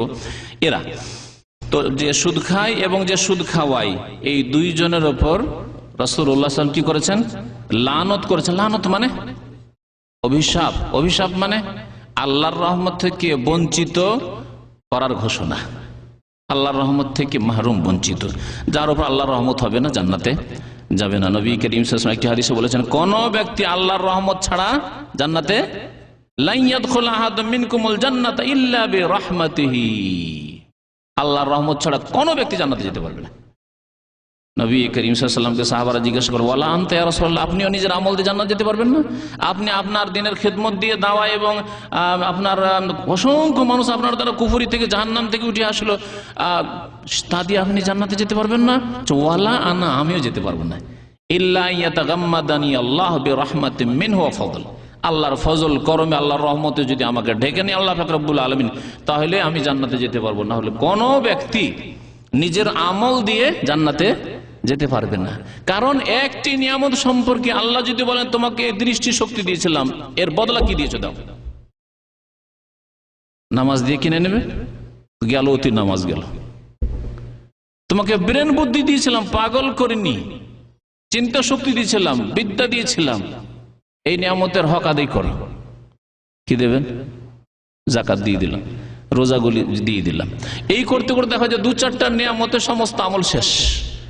2-4 নিয়ামতের শুকরিয়া আদায় হবে না, সমস্ত আমল শেষ। তাহলে আখেরাতে জান্নাতে যাবেন কি দিয়ে? কি দিয়ে জান্নাতে যাবেন? পায়ের নিয়ামতের কি দিবে আল্লাহ পাক রব্বুল আলামিনকে? হাতের নিয়ামতের কি দিবে আল্লাহ পাক রব্বুল আলামিনকে? জবান বলার নিয়ামত, এর বদলে আল্লাহকে কি দিবে? কি হক আদায় করেছে? দুনিয়ার যে নিয়ামতগুলি রয়েছে নিজের শরীরে, অঙ্গ প্রত্যঙ্গে, সেগুলির হক আদায় হবে না ইবাদত বন্দেগী দিয়ে। তাহলে জান্নাত আমল দিয়ে কি করে যাবে? এজন্য জান্নাত একমাত্র আল্লাহ পাক রব্বুল রহমতে যাবে। তবে রহমত পাওয়ার কারণ হচ্ছে ঈমান এবং নেক আমল, মনে রাখবেন। এমন নয় যে বেআমল নামাজ পড়ি না আর আল্লাহ রহম করলে জান্নাত যাব, এত বড় আশা করিয়েন না। আমল করার পরে আল্লাহ পাকের কাছে আশা করেন। তারপরে রাসূলুল্লাহ সাল্লাল্লাহু আলাইহি ওয়াসাল্লাম লানত রয়েছে তিরমিজির হাদিসে, অতিরিক্ত শাহেদাইহি, যারা সাক্ষী থাকবে সুদের সাক্ষী, সুদের কারবার হইল, আদান প্রদান হলো, সাক্ষী থাকলেন আপনি, প্রতিষ্ঠানের হোক আর ব্যক্তি পর্যায়ে হোক। ওয়াকাতে, এবং সুদের কথা যে লিখলো, একটা পেপার লিখলেন যে অমুক ব্যক্তি অমুকের কাছে এত টাকা নিল আর বাৎসরিক বা মাসিক এত টাকা করে সুদ দেবে, লানত, আল্লাহর রহমত থেকে বঞ্চিত। আর যারা রাত দিন এই চাকরি করছে, সুদের খাতা, সুদী ব্যাংকের চাকরি, তাদের উপরও রাসূলুল্লাহ সাল্লাল্লাহু আলাইহি ওয়াসাল্লামের অভিশাপ রয়েছে। হাদিসটি সহিহ মুসলিমে রয়েছে এবং তিরমিজিতে কিছু বাড়তি রয়েছে। নবী করিম সাল্লাল্লাহু আলাইহি ওয়াসাল্লামের আরেকটি হাদিস মুস্তাদরাক হাকিমে রয়েছে, আর রিবা সালাসাতুন ওয়া সাবউনা বাবান, সুদের 73টি স্তর রয়েছে, 73টি স্তর রয়েছে। সর্বনিম্ন হচ্ছে মিসলা আইয়ানকে হারাজুল উম্মাহ, মায়ের সাথে জেনা করার মতো গুনাহ। জেনা নয়, শুধু মায়ের সাথে জেনা করার মতো। তাহলে জেনার গত সপ্তাহে বা তার আগের সপ্তাহে আলোচনা করেছে জেনা সম্পর্কে। জেনার অপরাধ কত বড় অপরাধ, তার চাইতে বড় অপরাধ হচ্ছে সুদ খাওয়া। এই জন্য সর্বনিম্ন সুদ হচ্ছে মায়ের সাথে জেনার মতো, সাধারণ জেনা নয়, অসাধারণ জেনা আর মতো গুনাহ। এবং হাদিস সহিহ, আলবানী রহমতুল্লাহ আলাইহি হাদিসটিকে সহিহ বলেছেন। আর একটি হাদিসে রয়েছে যে দিরহামুন রিবান, একটি টাকা যদি সুদ খান, একটি টাকা, বেশি নয়, ইয়াকুলুহু রাজুলু ওয়া হুয়া ইয়ালামু, জেনে শুনে যদি সুদ খান, অজান্তে নয়, জেনে শুনে যদি সুদ খান, আসাদ্দু মিন সিত্তাতিন ওয়া সালাসিনা জানিয়া, 36 বার জেনা করার চাইতে বড় অপরাধ। সুবহানাল্লাহ।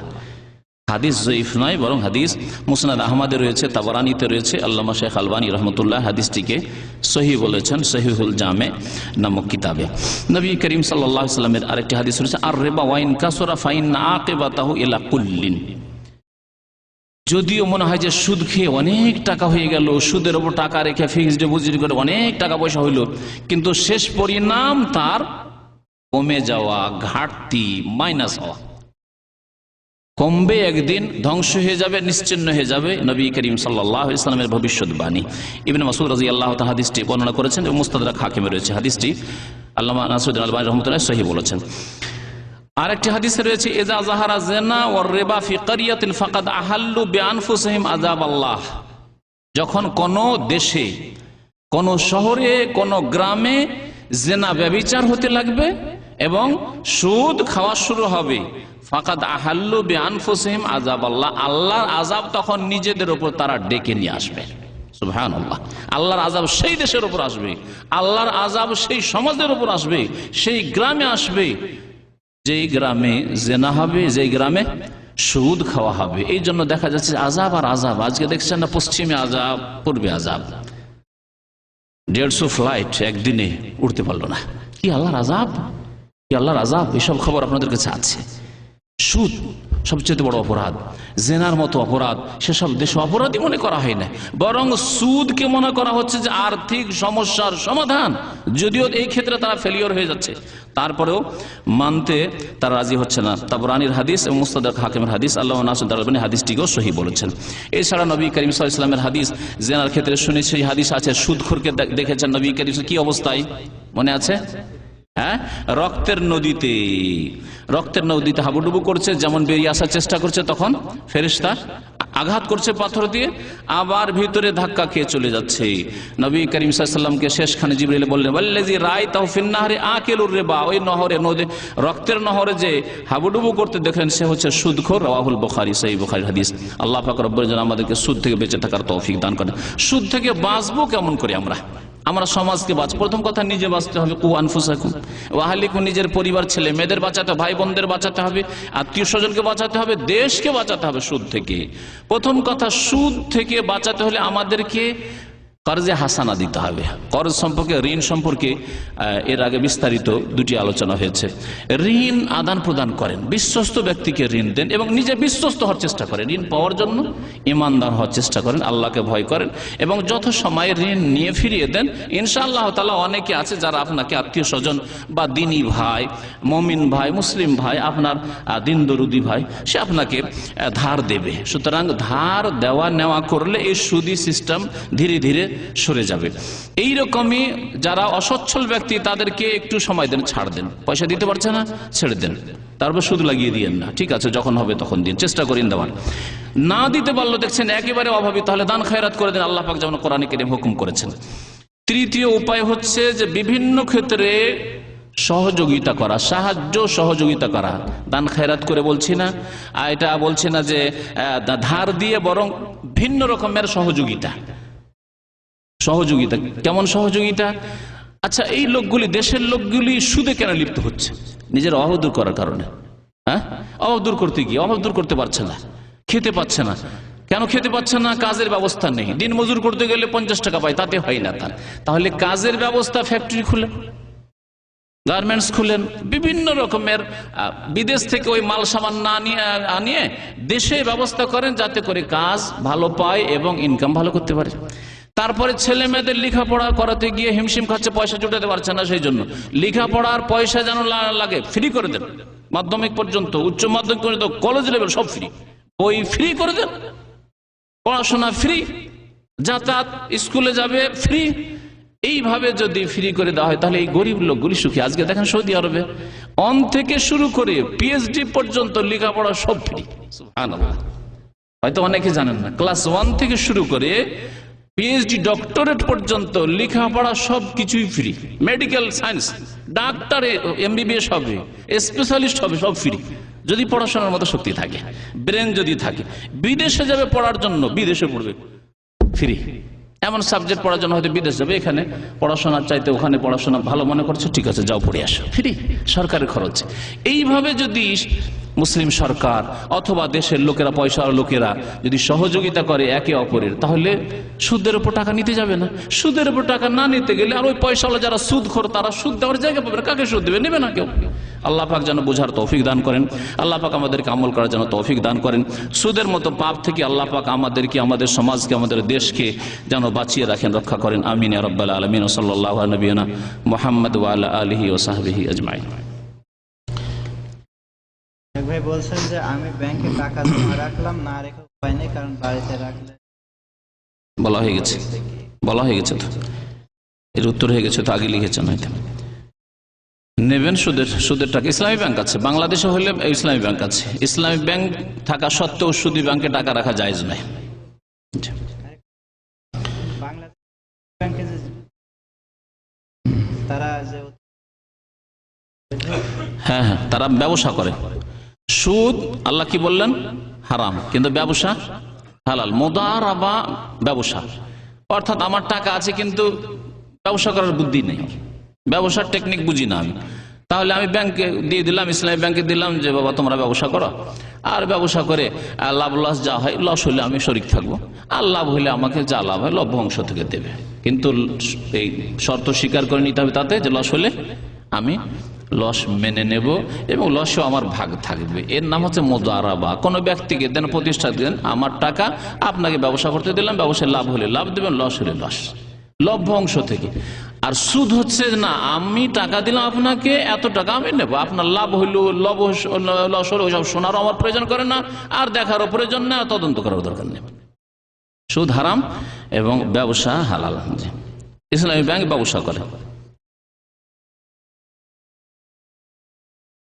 টাকা এখন ব্যাংক টাকা সহ তারা নেবে, তখন আমি টাকা দেব, তা দিতে হবে আপনাকে, কারণ আপনি ব্যাংকের কাছে নিয়েছেন, সেখানে তো আপনার ওখানে গিয়ে যদি ওয়াজ নসিহত করেন ব্যাংকওয়ালাকে, তো আপনার ওয়াজ নসিহত শুনবেন না, আর আপনি আপনার সুদ দেবেন না, সেই জন্য ওয়াজ নসিহত করছেন। আবার হয়তো কখন সুদ খেয়ে বসবেন বা সুদের উপর টাকা নিয়ে বসবেন। কতটুকু যে তাকওয়া হয়েছে তো আল্লাহ পাক ভালো জানে, তওবা অন্তর থেকে হয়েছে কিনা আল্লাহ জানে। তারপরে তারা শুনবেন আপনার কাছে, কারণ সুদী প্রতিষ্ঠান কি শুনবে আপনার? কোরআন হাদিস শুনবে না তারা, ওরা চাই পয়সা।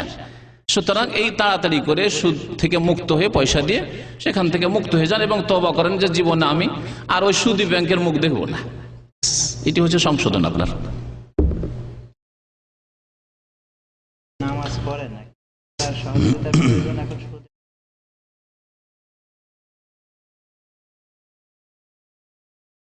মানে একটা লোক সুদের ওপর টাকা নিয়ে চলে এসছে, নামাজ পড়ে না, এখন ওকে সহযোগিতা, ঠিক আছে তোমার সুদের টাকা পরিশোধ করে দেব, কিন্তু নামাজ পড়ো, তাই না? সুদের টাকা পরিশোধ করে দেব যদি দেখেন যে ওর মধ্যে কল্যাণ আছে, তওবা করতে চাই, তাহলে। আর যদি দেখেন যে না, আসলে ওর মধ্যে কোনো কল্যাণ নাই, তওবা করবে না, খামাখায় আজকে সুদটা ওর পরিশোধ করে দেবো, কালকে আবার সুদ খাবে আর নামাজও ছেড়ে দিবে, তাহলে সহযোগিতা করবেন না। কিন্তু যদি দেখেন যে কোনো লোক লজ্জিত হয়ে এসছে আর সত্যি অন্তর থেকে তওবা করেছে, ওর দিনদারি বোঝা যাচ্ছে ওর চেহারা থেকে, ওর কথাবার্তায় এবং ওর নামাজে, 5 ওয়াক্ত নামাজে, এবং আল্লাহর কাছে কেঁদে দোয়া করছে যে আল্লাহ কি অপরাধ করেছি, আমি সুদ খেয়েছি, আল্লাহ তুমি মাফ করে দাও, তাহলে সহযোগিতা করেন। কিন্তু আপনার আত্মীয়তার কারণে আজকে সহযোগিতা করলেন, তার সুদটা আপনি পরিশোধ করে আসলেন, কালকে আবার ওই সুদ খাওয়া শুরু করবে। আর এইরকম বহু ঘটনা ঘটেছে যেসব ভাইদের, তারা আমাদেরকে শুনিয়েছে। একবার দিয়ে সহযোগিতা করলে আর সুদ খেয়েও না, আর একবার সুদ খেতে গেছে, আর একবার সহযোগিতা করেছে, আর একবার সুদ খেয়েছে। ও ছাড়বে না তো, কারণ ও তওবা করেনি, আসলে ও চাই পয়সা আপনার কাছে।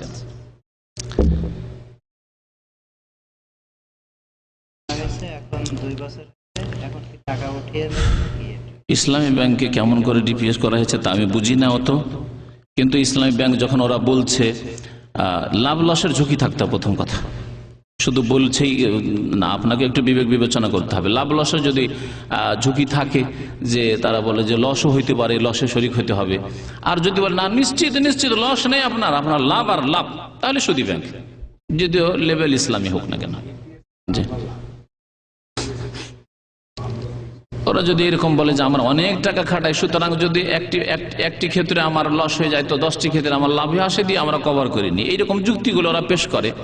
যাই হোক, ইসলামী ব্যাংকের বড় বড় নেতাদের সাথে এখানে ইউপিএম কিং ফাহাদ পেট্রোলিয়াম ইউনিভার্সিটিতে এক প্রফেসর ছিলেন, ইসলামী ব্যাংক দিনাজপুরের ব্রাঞ্চের তিনি ম্যানেজার ছিলেন। তো উনি বলছিলেন ওর চাইতে বিশ্বস্ত খবর কারো মাধ্যমে পাওয়া যাবে না, কারণ ব্যাংকের ম্যানেজার ছিল। তো বলছে যে 70% সুদ মুক্ত, 30% সুদ যুক্ত বেশ কিছু ক্ষেত্রে। তো এই ক্ষেত্রে বলা যেতে পারে যে নাই মামাতে কানা মামাই ভালো। হ্যাঁ, নাই মামা, সুদী ব্যাংক হচ্ছে নাই মামা, আর ইসলামী ব্যাংক হচ্ছে কানা মামা। তো কানা মামাকে মামা বলবো, নাই মামাকে এমনি কেন মামা বানিয়ে নেবো, ঠিক না? বুঝতে পেরেছেন? বাকি 30% তারা জবাবদেহি করবে এবং সতর্ক থাকেন এই ক্ষেত্রে। ওই সব ডিপিএস না, যেখানে নিশ্চিত বলছে ওখানে না গিয়ে আপনি এমনি টাকা রাখেন আপনার টাকার হেফাজতের জন্য। আর ভালো কোনো জায়গা পেলে, ভালো একটা বাড়ি ফেলেন, ফ্ল্যাট ফেলেন, কিনে নেন, আপনার টাকা হালাল ক্ষেত্রে বাড়ুক, বরং ব্যাংক চাইতে অনেক বেশি বাড়বে। যারা জমি জায়গা কিনে রেখে ফেলে রেখেছে, ব্যাংকের চাইতে অনেক বেশি টাকা বাড়ছে এবং হালাল তাদের, হালাল। ঠিক আছে, বলেন।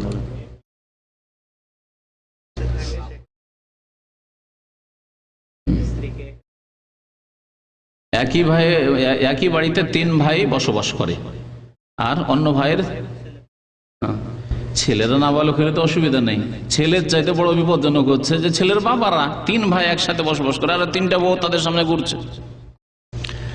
তো আল্লাহ পাক যেন আমাদেরকে নাজাত দেয় এরকম অন ইসলামিক সমাজ থেকে। আমরা পারছি, অন ইসলামিক পরিবার থেকে আমরা অনেকে পারছি না, আর অনেকে পেরে একই উঠানে বাড়ি করে রেখেছে, তাদের জন্য হারাম। পয়সা আছে আলাদা আলাদা, 3 ভাই পৃথক পৃথক বাড়ি করতে পারে, তারপরে একই উঠানে বাড়ি করে রেখেছে। এর বউ এখান থেকে বেরোলো, ওর বউ এখান থেকে বেরোলো, ওর বউ এখান থেকে বেরোলো, আর 3 ভাই বসে আছে আর 3টাকে দেখছে। আশ্চর্য কথা, হারাম, এটি জায়েজ নাই। পর্দা করা ফরজ, কিন্তু যাদের পয়সা আছে বাড়ি আলাদা করবেন। পয়সা নেই বলে লা ইউকাল্লিফুল্লাহু নাফসান ইল্লা উসআহা, আল্লাহর কাছে দোয়া করেন আল্লাহ তুমি পয়সা দিলেই প্রথম আমি বাড়ি করব, কারণ পর্দা করা ফরজ। এর মধ্যে একই বাড়িতে থেকে যথাসাধ্য ফাত্তাকুল্লাহ মাস্তাতাতুম, আল্লাহকে ভয় করো, যথাসাধ্য আল্লাহকে ভয় করা। যখন দেখছেন আপনার স্ত্রী দেখছেন যে আমার ভাসুর বা দেবর আছে, তখন বাইরে বেরোবে না। বাইরে বেরিয়ে নিজের রুম থেকে বেরিয়ে পর্দার সাথে গিয়ে রান্নাঘরে চলে গেল, রান্নাঘরে রান্না করলে আবার রান্নাঘর থেকে বেরিয়ে ঘরে আসতে একটু পর্দার সাথে চলে আসুন। সতর্ক থাকার যথাসাধ্য চেষ্টা করবে, এটা হচ্ছে অভাবীদের উপায়। আর যারা পয়সাওয়ালা মানুষ তারা আলাদা আলাদা নিজের নিজের বাড়ি করেন পর্দার সাথে। আল্লাহ যেন তৌফিক দান করেন, আল্লাহ যেন আমাদের রিজিকে বরকত দান করেন। সাল্লাল্লাহু আলাইহি ওয়া সাল্লাম মুহাম্মদ ওয়া আলা আলিহি ওয়া সাহবিহি আজমাইন।